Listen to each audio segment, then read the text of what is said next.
Bismillahirrahmanirrahim. Assalamualaikum warahmatullahi wabarakatuh. Waalaikumsalam warahmatullahi wabarakatuh. Waalaikumsalam warahmatullahi wabarakatuh. Alhamdulillahirabbil alamin wa bihi nasta'in wa ala umurid dunya waddin. Wassalatu wassalamu ala asyrafil anbiya'i wal mursalin wa ala alihi wa sahbihi ajma'in. Amma ba'du. Segala puji dan syukur atas kehadiran Allah Subhanahu wa Ta'ala yang selalu melimpahkan nikmat sehat dan berkahnya kepada kita, sehingga kita dapat berkumpul kembali dalam keadaan sehat walafiat untuk menghadiri acara Kultum di bulan Ramadan 1442 Hijriah Sekolah Indonesia Mekah. Salawat dan salam selalu tercurahkan kepada Nabi Muhammad Sallallahu Alaihi Wasallam yang telah menunjukkan kepada kita agama penuh kebenaran, yaitu Islam. Baik, terima kasih kepada Bapak Ibu Guru serta teman-teman yang sudah hadir pada acara Kultum hari ini sembari mengisi waktu kita menunggu buka puasa. Untuk mempersingkat waktu, mari bersama-sama kita buka Kultum hari ini dengan membaca basmalah. Bismillahirrahmanirrahim. Selanjutnya, acara inti kita pada sore hari ini yaitu Kultum. Kepada Rehan kelas 10B, disilahkan. Terima kasih moderator. Bismillahirrahmanirrahim. Assalamualaikum warahmatullahi wabarakatuh. Alhamdulillah, hari ini saya atas izin Allah mau menyampaikan materi yang bertema hal-hal yang dapat membatalkan puasa.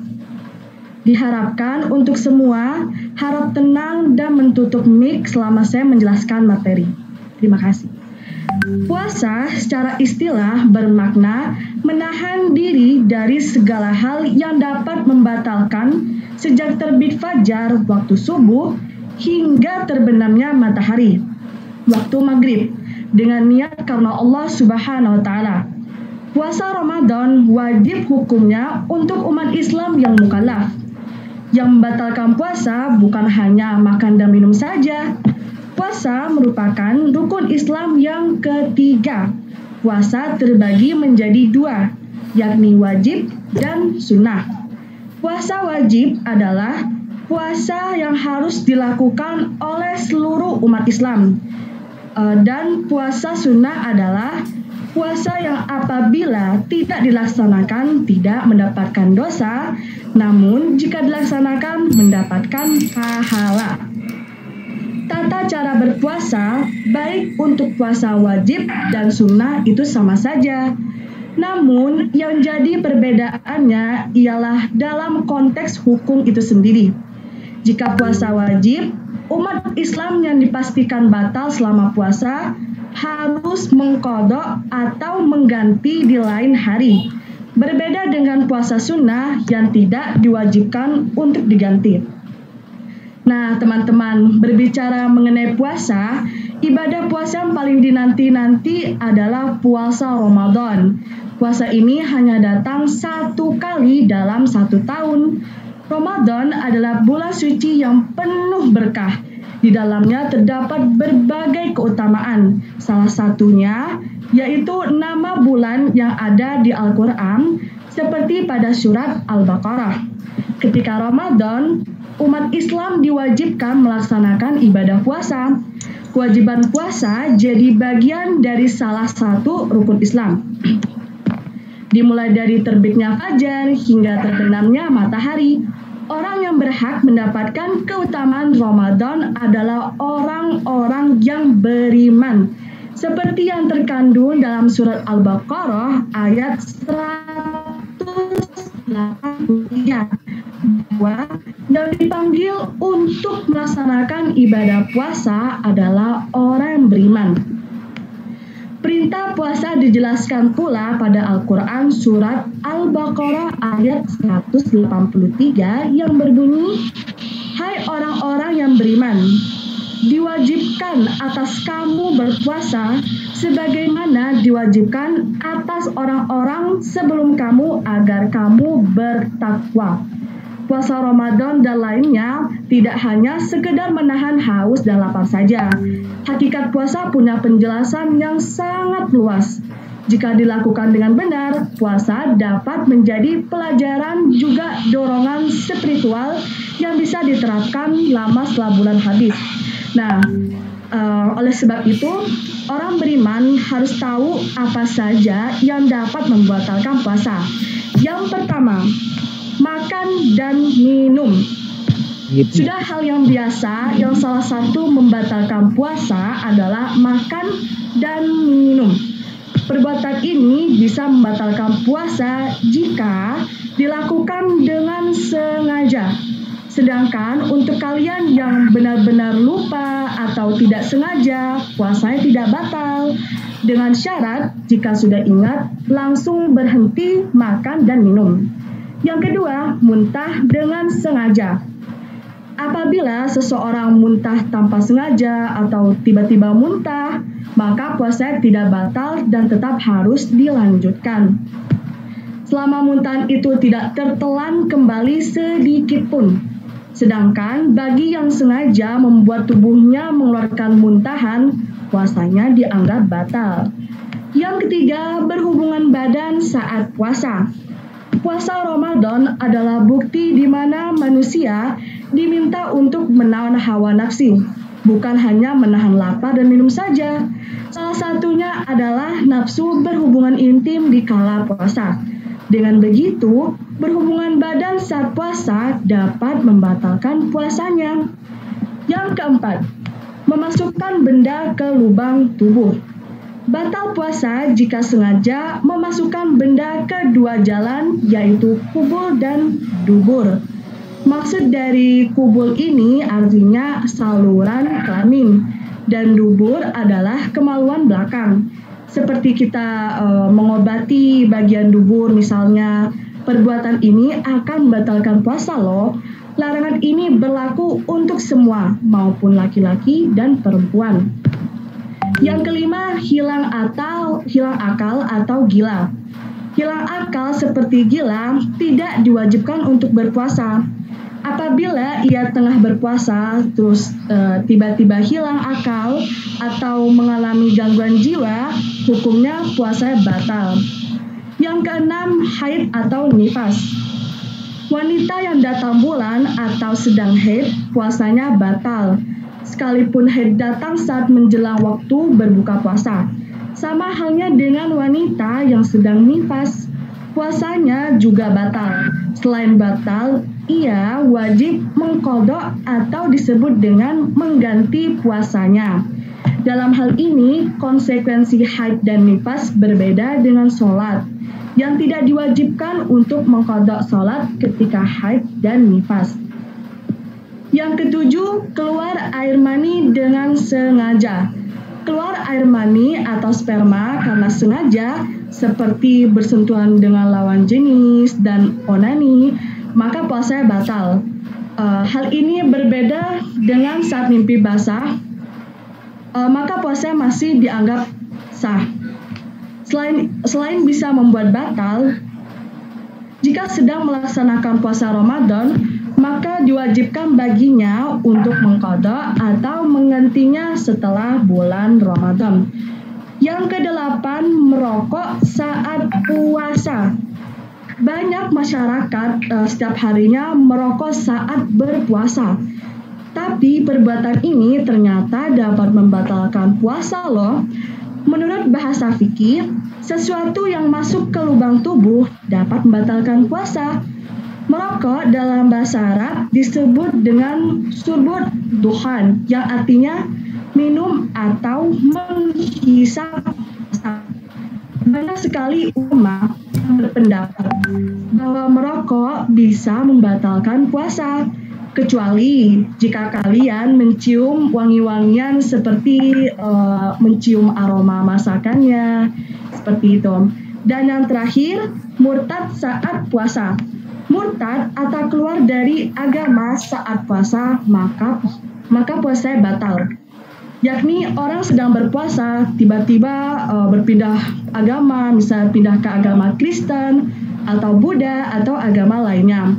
Terlepas dari batal puasa, jika ia ingin kembali kepada Islam, maka harus mengucapkan kalimat syahadat terlebih dahulu, lantas mengqadha dan mengganti puasanya.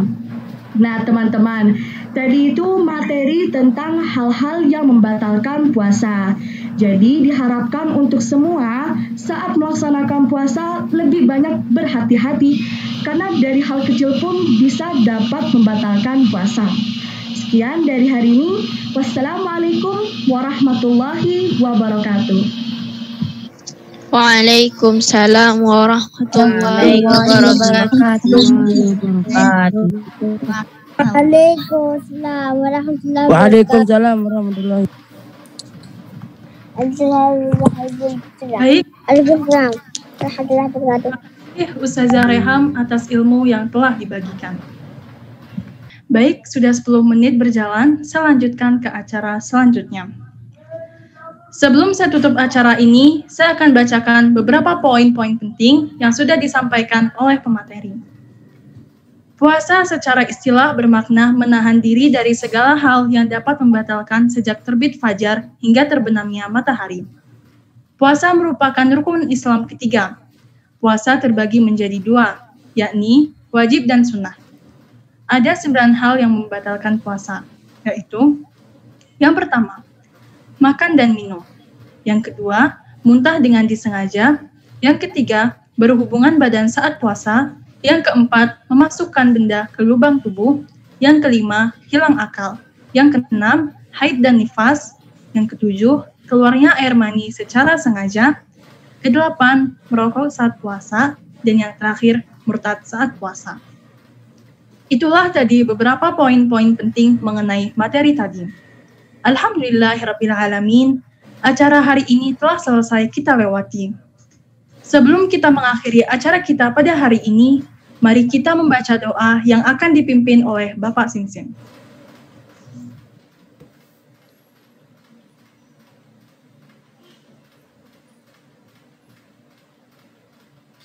Pak Sinsin.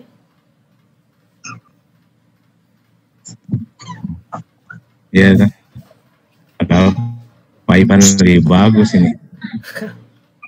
Ya, bismillahirrahmanirrahim. Assalamualaikum warahmatullahi wabarakatuh. Waalaikumsalam warahmatullahi Wabarakatuh. Sebelum dimulai berdoa, sedikit mungkin ya usulan. Ini karena ini ada hari ini banyak pertanyaan yang berkaitan dengan fikih. Di mana fikih itu jawabannya ya harus pasti, harus jelas. Jadi artinya kalau misalnya batal, batal, tidak, tidak. Kalau itu benar, benar. Kalau tidak, tidak. Karena fikih itu menyangkut keabsahan sebuah ibadah.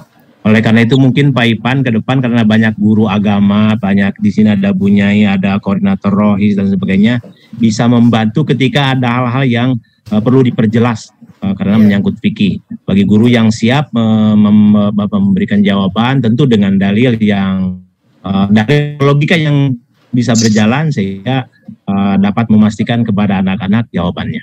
Ya, seperti tadi yang pertama, tadi saya Bapak menggarisbawahi mengenai ada pertama mukhalaf, bukan mukhalaf tapi mukallaf. Asalnya dari kallafa yukallifu taklifan, bahwa mukallifun wa dzaka mukallafun. Kallaf artinya dituntut oleh ajaran agama untuk melaksanakan agama sebenar-benar. Jadi segala mukallaf pakai kaf biasa. Taklif kalau bahasa masdarnya. Jadi tuntutan. Jadi tuntutan agama yang mengharuskan dia melaksanakan ajaran agama sebenar-benarnya.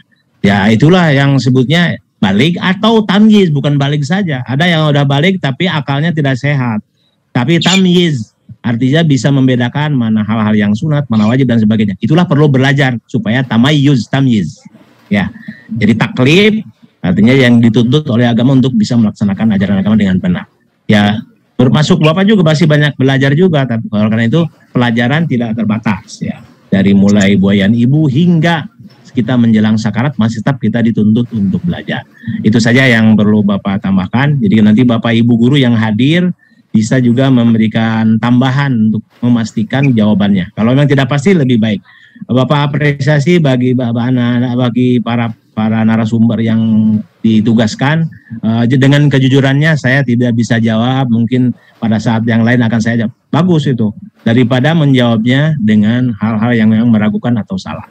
Lebih baik ada Pak Guru dari Ibu Guru, ada koordinator Rohis ini yang bisa menjawabnya. Baik anak-anakku sekalian, paham ya? Mudah-mudahan supaya ini dapat diluluskan.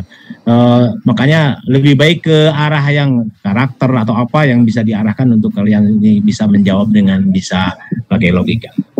Baik, sebelum mulai berdoa, mungkin kenapa doa khusus di Jumat? Kenapa Jumat ada bedanya? Ya, Jumat berbeda. Jumat itu adalah hari rayanya orang Muslim. Bisa juga menjadi hari tempat berhajinya orang fakir dan miskin dan sebagainya. Banyak istimewanya. Makanya hari Jumat ini harus diistimewakan oleh kita semuanya, semua umat Islam. Makanya bagaimana mengistimewakan Jumat ini? Ya dengan membaca banyak zikir, banyak Quran. Ada Quran yang harus dibaca setiap hari Jumat, yaitu surat Al-Kahfi. Jangan melupakan ya, sambil menunggu tadi seperti dari jam 16.30 sampai jam acaranya, daripada menunggu lebih baik baca surat Al-Kahfi atau membaca sholawat lebih banyak. Aksiru lebih banyak membaca sholawat kepada Rasulullah SAW.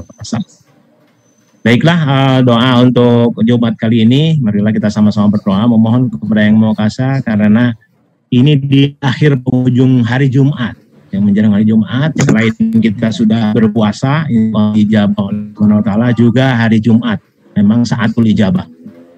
Pertama-tama mendoakan agar kita dibebaskan dari api neraka ketika setelah melaksanakan ibadah puasa.